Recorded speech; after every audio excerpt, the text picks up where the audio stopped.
10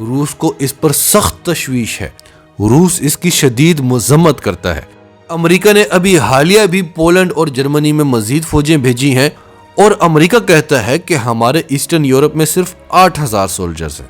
ناظرین، اقوام متحدہ میں جو روس کے پرماننٹ ریپریزنٹیٹیو ہیں جن کا نام ہے ڈمیٹری پولینسکی، انہوں نے کہا کہ امریکہ جھوٹ بولتا ہے۔ امریکہ کی 1,75,000 فوجیں یہاں پر موجود ہیں، لیکن اسے ڈر لگا ہوا ہے اور پوری دنیا کو چلا چلا کر کہہ رہا ہے کہ روس اپنی فوجیں بارڈر پر لے آیا ہے، جن کی تعداد 1,00,000 سے بھی زیادہ ہے۔ یعنی روس اپنے ہی ملک میں اپنے ہی بارڈر پر 1,00,000 فوجیں لے کر آیا ہے، جو اس کی اپنی ٹیریٹری میں ہے۔ تو امریکہ نے شور مچایا ہوا ہے کہ یہ اتنی زیادہ فوجیں بارڈر پر کیوں لے کر آئے ہیں، یہ حملہ کرنے والے ہیں۔ پولینسکی نے کہا کہ امریکہ 1,75,000 فوجیں یہاں پر تعینات کر چکا ہے، یہاں جہاں اس کا کوئی کام ہی نہیں ہے، یہ اس کی ٹیریٹری نہیں ہے، اور ہم اپنے ہی ملک میں اگر اپنی حفاظت کے لیے بارڈر پر فوجیں لے کر آئیں تو یہ شور مچا دیتا ہے کہ ہم ظلم کرنے والے ہیں، ہم حملہ کرنے والے ہیں۔ تو ناظرین، آج کی ویڈیو میں ہم نے کوشش کی کہ خبروں کے ساتھ ساتھ آپ کو اصل کہانی بھی سمجھائیں، امریکہ کا اصل چہرہ بھی بتائیں، اس کی ہسٹری بھی بتائیں، اور نہایت ہی کم وقت میں آپ کو سب کچھ سمجھا دیں، کیونکہ آپ کا وقت قیمتی ہے۔ ناظرین، آپ کی سب کے بارے میں کیا رائے ہے؟ کمنٹس میں اپنی رائے کا اظہار کرتے رہیں، اور اگر آپ ہمارے چینل پر نئے ہیں تو ابھی سچ ٹی وی کو سبسکرائب کریں، سچ ٹی وی فیملی کا حصہ بنیں، اور ہماری ویڈیوز پسند آئیں تو انہیں لائک کریں، شیئر کریں، تاکہ زیادہ سے زیادہ لوگوں تک یہ میسیجز پہنچتے رہیں۔